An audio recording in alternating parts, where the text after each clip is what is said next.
everyone, Adrian here. So yes, today I am here for a book review. Super exciting. Again, I really appreciate you guys being patient and understanding as to me not necessarily having as much time as I would like to devote to reading with everything that I have going on, working a full-time job in healthcare and working on my auditions for my classical stuff, just continuing with moving forward and everything on that. But I appreciate you guys being understanding about it, so thank you so much. But today I am going to be talking about kind of a hidden treasure, or maybe even an overlooked treasure, so this will be kind of fun. So I already really enjoyed The Haunting of Hill House by Shirley Jackson, so I was curious as to how her other works would compare and contrast. I came across We Have Always Lived in the Castle in the local bookstore. Here's my copy here. Really love the illustration on the front. It's really beautiful. I was immediately intrigued. I'm just like, okay, what's going on here? Hey, what's going on? I want to know. What's actually really funny is that Kenny and I are patiently waiting for the cafe part of the bookstore to be open to us, because essentially what happened was that when he and I first started dating, when we were still living in Yakima, we were both kind of sad about the fact that Borders Books closed years and years ago, and we didn't get to go on the cafe coffee date and bookstore date that we really wanted to go on for a number of years. So as soon as the cafe part of the bookstore that we go to opens, we are totally going to have that bookstore cafe date that we've always wanted. Yay. We Have Always Lived in the Castle follows the narrative of 18-year-old Mary Catherine Mary Cat Blackwood living with her 28-year-old sister Constance and their ailing uncle Julian Blackwood, who live in a large old house secluded away from the rest of the village somewhere in Vermont. Constance has not set foot off the property in over 6 years, and Uncle Julian is obsessively keeping records of the occurrences from his life, particularly focusing on the events that ensued 6 years prior.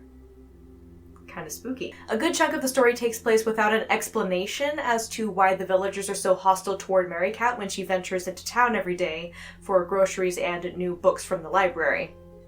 Kind of weird. 6 years prior, a grisly instance took place, leaving Mary Cat's and Constance's parents and brother, as well as Uncle Julian's wife, dead.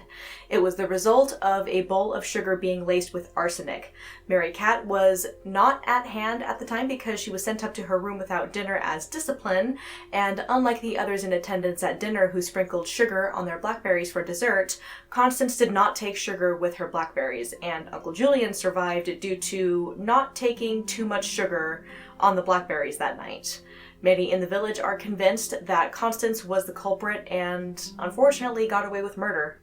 Literally. These facts are revealed to the reader when some kindly guests from the village come to call on Uncle Julian, and he simply cannot keep from discussing the events of that fateful night. Shortly thereafter, a contumacious cousin, Charles Blackwood, calls to visit the girls and Uncle Julian.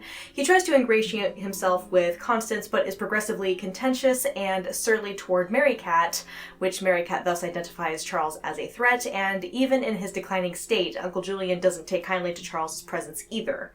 As events unfold, secrets are told and dark memories are recovered.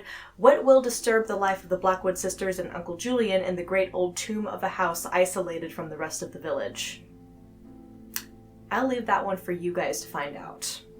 So, in regard to the storytelling style, I think that Shirley Jackson really excels at first-person narration.